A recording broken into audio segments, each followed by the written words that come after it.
Welcome everybody. Thank you for joining us today. Today is the Creating a Responsive Proposal presentation, and today we're going to focus on the importance of tailoring your proposal to the opportunity or solicitation that you're responding to. And we're going to primarily do that today while speaking through a technique that we use. I myself, Tara Morley, I'm a proposal manager and often work with faculty in developing their responses to solicitation. So this is a technique that we use, and I want to share it today as it's going to offer you guys sort of a repeatable process as you work on your own proposal responses. So just sort of setting the stage, today is the fourth in a series of workshops this fall, a couple that have taken place and perhaps you attended. So we're going through the life cycle of putting a proposal together. Landscape analysis helps you understand who your sponsor is, what they're looking for, why opportunities develop the way they do. We had a session on finding opportunities, working on your budget, and today we're starting to get into the proposal itself. We also have up there a couple other sessions coming this fall. Those are these three: proposal writing 1, 2, and proposal layout and graphics. So the next session coming up later this October is on persuasive writing. So while today we're going to talk about the construction of the body of your proposal, persuasive writing is going to help you get into looking at the language you're using and how to best position your project and why a sponsor should choose you. Proposal writing 2 is going to cover editing and different tips, tricks, tools available to you to put your best, most polished proposal forward. And then in December, proposal layout and graphics is going to get into how to best use all that page on the space, use graphics to take to concisely tell a story that it might take you otherwise a lot of words to do. So graphics can be a great tool to help tell your story. A couple of other resources, funding.asu.edu. If you haven't been there lately, it got a bit of a facelift late this summer. This is a great one-stop shop to go to for information on research development. And there's this little maroon button here. If you don't receive them already, you can sign up for the weekly notifications, which is going to give you sort of a digest of the latest and greatest in terms of announcements coming either from Knowledge Enterprise, events that are upcoming, what's new in limited submissions and how to access and respond to those, how to find other funding. Up here, there's the developer proposal tab as well, and in there you can get information on competitive intelligence, how to reach out for proposal support, and other questions like that. So that's another tool available. Research Academy, probably the portal you use to sign up for today. All of these sessions that we put on are recorded and then later posted following the live session. So this content, as well as the sessions I discussed earlier, and other modules are out there to be accessed and viewed at your leisure. Last, researchadmin.asu.edu. This is a good place to go for a deeper understanding of process steps around the proposal lifecycle and sponsor research project process. This wheel, for example, is interactive and you can click into each of those steps. You get taken to a larger process map. You can get specific details. You can also use, if you're not familiar with who your research administrator is, you can use this page as a launch point to find out who should be helping you with your proposal. So today we're going to get into, as I mentioned, sharing a proposal construction technique that is going to help you do three things. Help you understand what your sponsor wants and what you should be responding to, how to put forth a response that is compliant and responsive. We're going to get into the details of those differences in just a minute. And to help you put forth a proposal that is easy for a reviewer to navigate and score. What you want to do is make your response as easy for someone to assess and have yours kind of float to the top. So those are sort of our three objectives today. Feel free to ask me any questions, or we can kind of hold till the end, whatever you guys are comfortable with. So when we talk about proposal construction, we're going to look at that today in sort of based on two process steps. Reviewing the solicitation and planning and outlining your content. Starting your proposal is not starting at the keyboard with writing. So that's kind of the point we want to drill home today. What we're going to do in discussing this technique, sort of give you each a repeatable process that anytime you have a solicitation, you can sort of formulate for yourself a standard way you go through it, a standard format or style of formatting to get yourself ready to write. So that way responding to proposals moving forward will be easier. Now I looked at some numbers coming out of NSF for, I think they looked at 2015 through 2017. So of all the proposals received in that during those 3 years, 39% of PIs ended up with an award that submitted proposals. And to get there, they submitted an average of 2.4 proposals to get one award. So sort of just an anecdotal data point that you're going to end up writing a lot of proposals in the course of your career. So we're going to try to help you get yours to float to the top for your sponsor. So first step we're going to talk about is reviewing the solicitation. And this helps you to understand what the sponsor is looking for. Solicitations, by the time they hit the street from your sponsor, is really the output of what might be 12 to 18, 24 months of work within the sponsor's office. The content that they're putting in there is typically there for a reason, programmatically tied to their mission. So when you read through the solicitation, you really want to kind of have a sense of, why is my sponsor putting this on here? Why are they saying this is a requirement? It's not so much that you've got a project that kind of sort of fits what they like to see sometimes, just throw it in, right? We're going to talk about tailoring the content you put forth, so that way any reviewer can see that this project is meeting my mission and program objectives for X, Y, and Z reasons that they've already stated they want to see. And we're also going to talk about the look and feel of what your sponsor wants, right? For those of you that perhaps have submitted proposals already, an NSF proposal looks very different from an NIH proposal. And you're not going to want to go submitting specific aims to an NSF proposal, right? So we're going to talk a little bit about just kind of knowing the look and feel of what your sponsor wants. So where do we start? The solicitation is going to be your touchstone throughout this whole process. And often along with the solicitation, right, that's the specific project program they're looking, or sorry, the specific program they're looking for you to respond to. And the style of how they want that response often also hangs on the requirements of another sponsored guideline for proposals. So with NSF, again, I'm using NSF as an example because we do submit a lot of proposals there.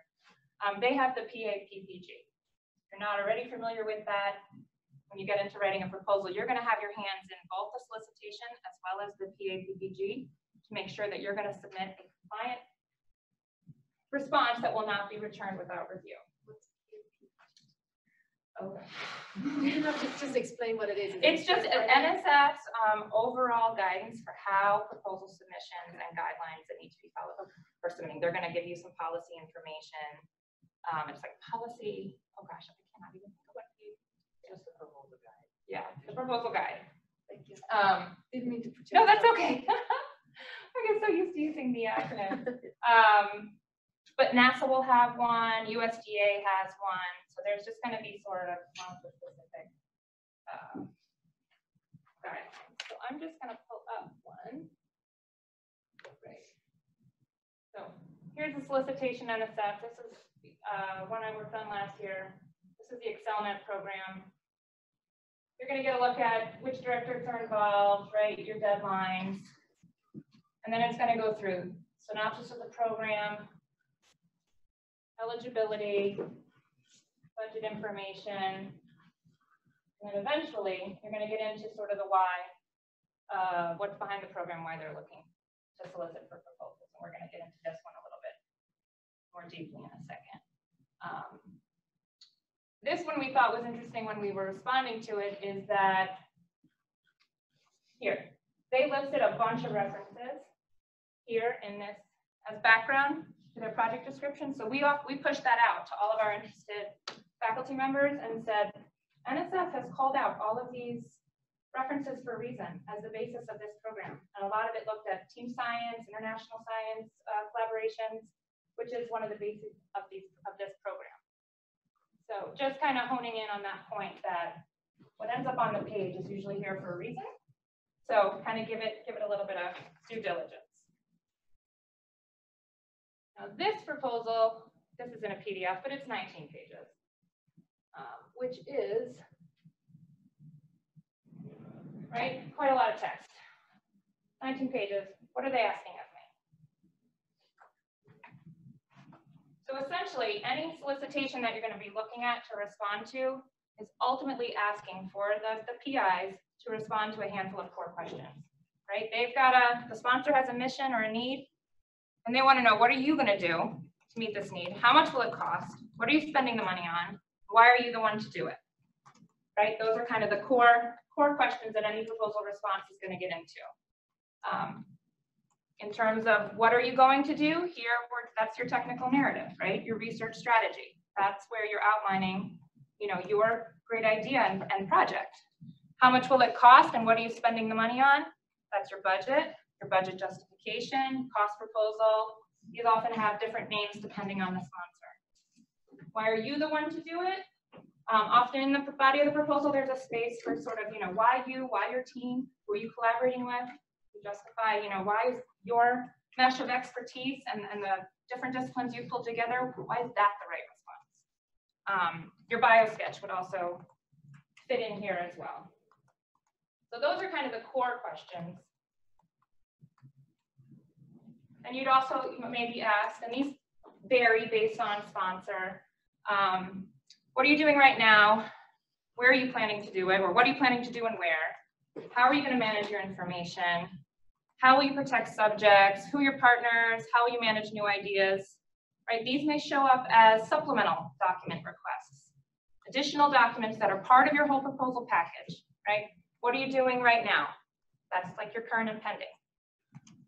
What are you planning to do and where? Right? That could be your facilities and other resources document. Managing information, right? That could be in a data management plan or a communications plan, a management plan. Protecting research subjects. Have you accounted for an IRB if you need one, right? Some sponsors, depending on the need, will have these additional requirements. So once you kind of read through the solicitation, right? So now what? So now is where we're getting to sort of putting some content on paper, but we're not yet writing. Okay, so for right now, we're going to talk about shredding the solicitation, constructing a shell document, and how to think of your response as comprehensively in terms of putting all those pieces together that we just talked about, right? How to hang your project, your research strategy, your project plan in concert with all these other requirements and documents you're being asked for.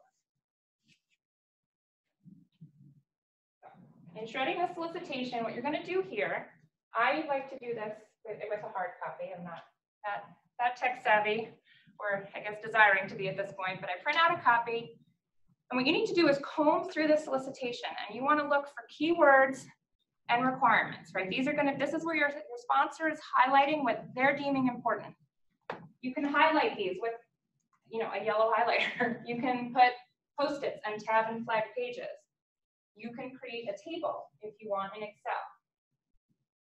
And when I'm saying keywords and requirements, I'm looking for these.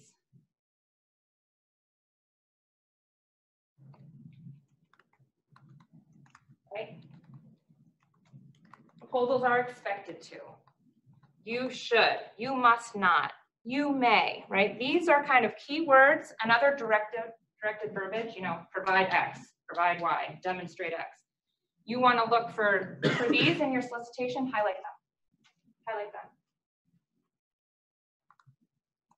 Right, so I'm going to flag back to that Excel net, right? So here's just an example here. Proposed international network-to-network collaborations must go beyond existing research networks to forge new linkages. Participants in the network may include stakeholders from universities, government agencies, nonprofits. What you want to do is sort of systematically scroll through your solicitation and look for that language, right? Networks may vary in size. Project may exhibit diverse forms. This solicitation had two different tracks to respond to. So in the catalytic, you should have a specific long-term goal, right? So this is going to help you shape your response. Here, I have a question. Yeah. If may is not as strong as must. Correct. How do you approach may? The way we have always advised that with a may, it's not a must, but it's in there for a reason. So to the degree that you are able to respond to that requirement, we recommend that you do. If it is something that is going to take, does not speak to your project, you do have some wiggle room that it's not as strong as a must. Should is also looked at as, highly desirable to follow. You do end up with some wiggle room there, but in terms of how best you can be most holistically responsive, these are the kinds of words that we're looking for. And when I'm saying responsive, what I'm trying to get at here is that this proposal, this solicitation is going to have a whole series of requirements. Eligibility, right, letter of intent, full proposal instructions, we're going to get into here, right? You could very easily whip something together as a project summary, call it project summary, save it, submit it, as well as these other documents, and consider yourself, I submitted a compliant proposal to NSF. It is not going to get returned without review. I gave them all the documents they wanted with the sections they wanted, right? That proposal may not score very well, right? To be responsive and to kind of increase the chances of your project proposal floating to the top, you're going to want to get in between the lines of this language, right? You're going to want to make sure that you are showing the sponsor, and often, you kind of reflect back some of the language they're using here where appropriate. So a reviewer can go through easily. We were looking for intellectual focus, right? I mean, that could be as easy as saying the intellectual focus here is this, right? A reviewer's going to look, there's that language, right? Okay, they've given me some justification. They're compliant and responsive.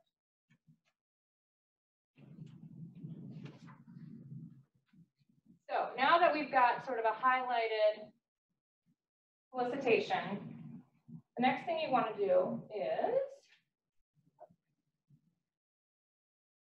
here is construct your shell document. And when we say shell document, essentially what we're helping you do here is use the solicitation to come up with a really detailed, annotated outline that will help you, that is going to just drive where you need to put your project language, right? So I'm going to just pull one up. For those of you who are typing, the recording and the documents that she shows you will be available on funding.asu.edu and be sent out to you by LJ, the wonderful events master, at the back of the room. And those of you who are online will also receive this.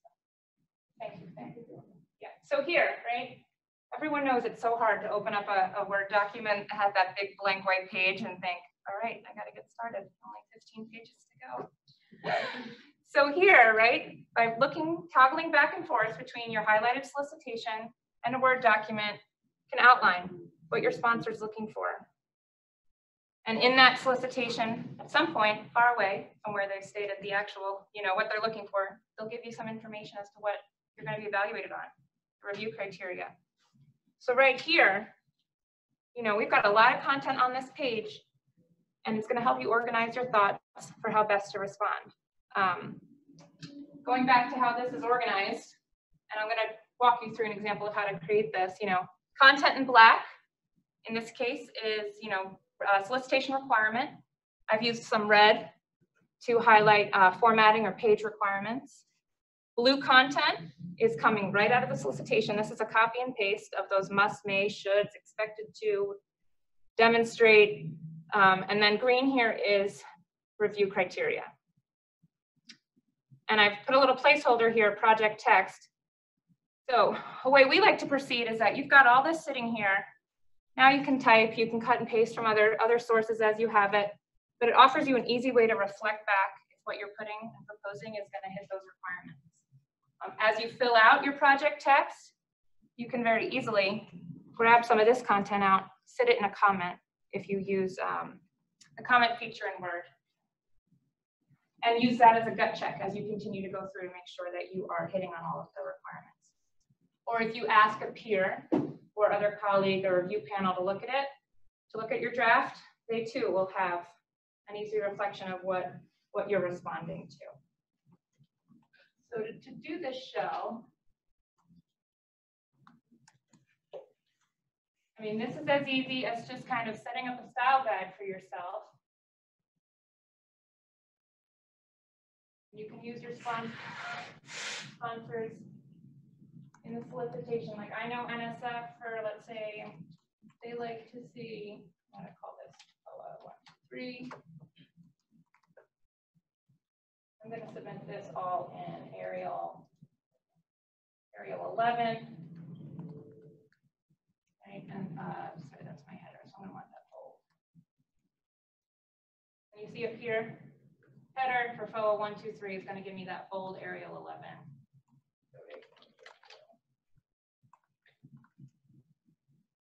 Now I want to write my project.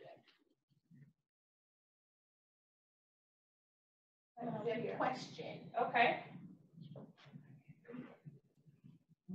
Is this approach how APM PMP teaches to construct? I can't read it. Does APM That's teach- shell doc, sorry.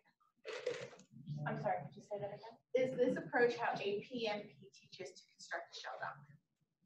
No, this is sort of a best practice in-house that, I'm sorry. Made up by me. Yeah. No, this is an in-house tool, yeah, that ASU Research Development under Phase Lich has come up with to help help give faculty a tool that's repeatable and usable from one sponsor to the next, kind of regardless of what your solicitation is asking for. All right, sorry, what happened to my little, okay, so project text here, I'm gonna modify this style. Sorry, I can't see. Modify my project text.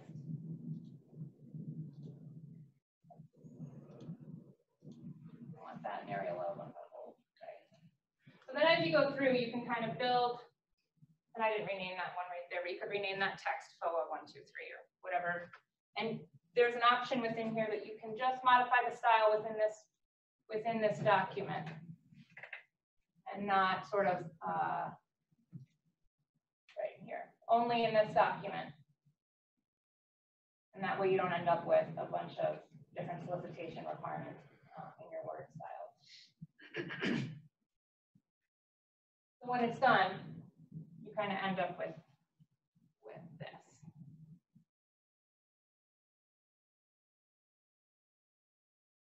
So with that, and those grant guides that I mentioned, you're going to want to read the solicitation, come up with your annotated outline, your shell document, and then check it back against the grant guide requirements for your sponsor.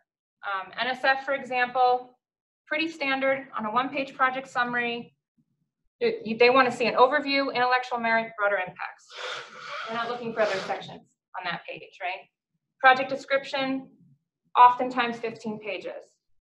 The solicitations usually reserve the right to override the grant guide, and then whatever's in the solicitation, if it differs from the project description, they'll say that the solicitation guidance is what to be followed. Solicitation specific sections, those will vary. Intellectual merit, broader impacts results from prior NSF support.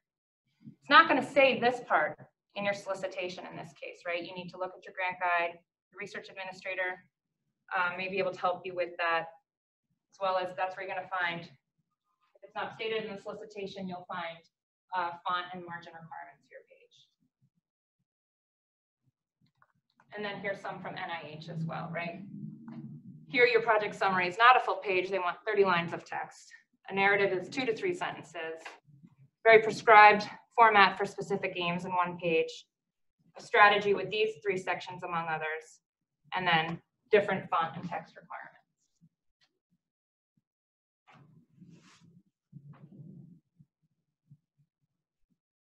And here's just sort of a semi-visual graphic of what a page layout may look like, right? And said it earlier, you're not going to want to submit a specific aims type layout to an NSF proposal.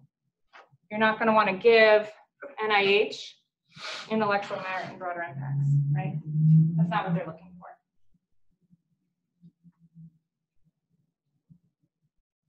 So here, I was just going to run through a couple of other examples. We've been talking about this one. This is the ExcelNet. And here, the color coding that I've shared with you, the black, red, blue, green, we in-house use that sort of standard across all of ours, right? So if I, in engineering, help you with a proposal, my template's going to look pretty much the same as if you get one from Knowledge Enterprise. If that doesn't work for you, then you do your own color code. The important thing is to think about a way to make this process repeatable and more formulaic so you can respond more easily.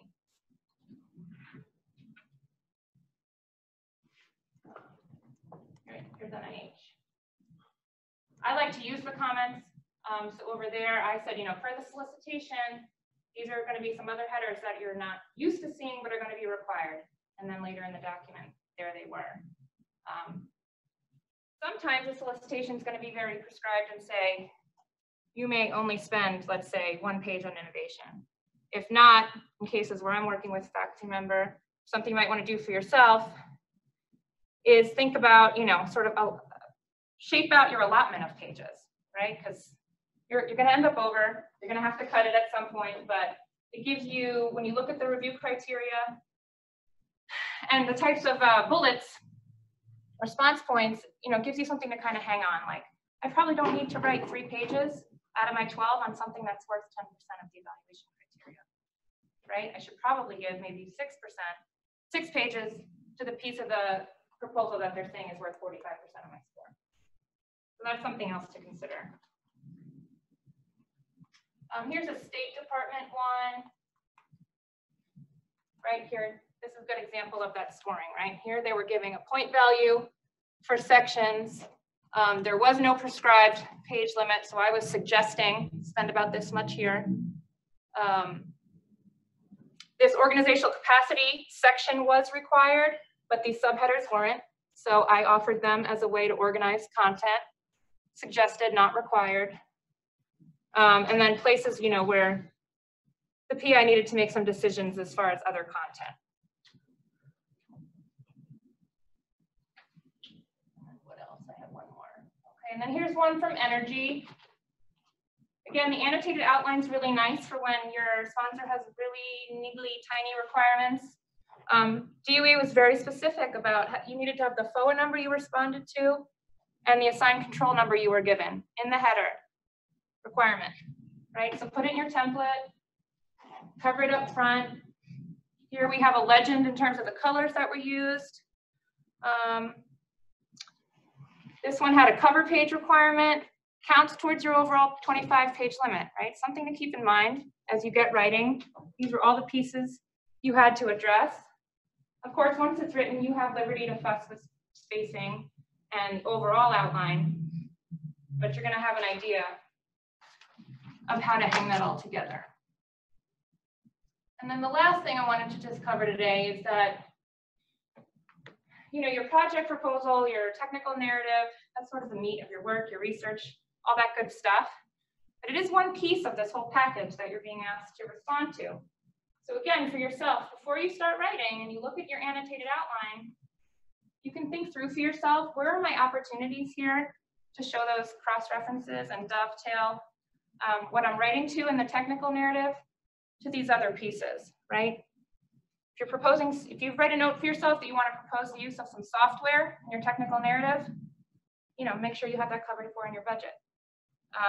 If there's an opportunity in how you respond to a desired partnership, put a note for yourself that that's where you're going to want to mention you have a letter of collaboration, right? So there's ways for you to thread together your whole package so it's comprehensive and responsive. Does anybody have any questions? That kind of covers the meat of today. And like LJ and Faye said, we'll put some of these tools up for you. The goal today in kind of talking through the shell document, the annotated outline, was to sort of, like I've mentioned, give you a tool that you can create your own repeatable process in how you respond. Because for each proposal, right, you're going to have the solicitation where your sponsors are articulating what they want. You're going to have your great idea.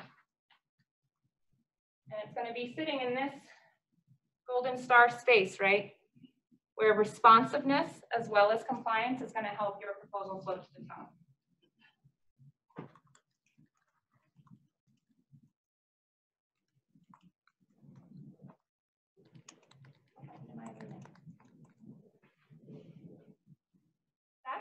meat of it. So I'm free for questions. How much time would you recommend someone spends on looking at historical grants that were awarded, just to get an idea of what kind of proposals were chosen? I mean, is that worth your time, or does it change too much so to say it's not valid information? No, I think it's a very key step to do, and you're doing that when solicitation comes out, or you're getting to know your sponsor. We did the landscape analysis webinar recording that we put on earlier this fall. We'll get into that in a little bit more detail and how to use some of the tools that the different sponsors have out there. But definitely, you're going to want to check that you're not proposing work in a niche that's been covered or funded already. But a follow-up to that Sure. would be looking at other people's proposals to understand the implicit and explicit organization of a proposal. So if you look at other people's funded proposals or not funded proposals and why, you can get a sense for and when I say implicit, it's the voice for the sponsor, right? So you can see how they organize their headers, you can see how they organize their white space, you can see how they organize their methods and their, other aspects that aren't automatically apparent to you reading the solicitation. And they traditionally post those Proposal. Where? I mean, the sponsor does post the accepted proposals, or how do you get your hands on? Oh, you have to ask. I was like, they don't post Okay. them. They post the abstract usually. Yeah. The abstract is usually publicly available, which is also a way to reference how to write your abstract. But we encourage faculty to share their proposals, and that's actually kind of a gentleman's contract, if you will, for lack of a better word, between faculty to say, I would like to see this, could you share it? And they usually say yes. The caveat I would have is that don't expect for your idea to follow the same format. You still need to be compliant and responsive, because the award is based on so many other factors that you can't assume that they won based on a proposal only. Sure. You heard that one. But it didn't hurt. Doesn't hurt, but the caveat is, I can show you this, but the solicitation has changed, the review panel will be different, your science is different, your project is different. That's the caveat.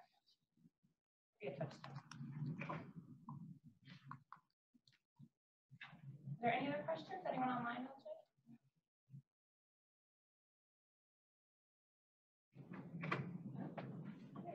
Thank you. Like we said, these will be available. You guys need tools. Thank you.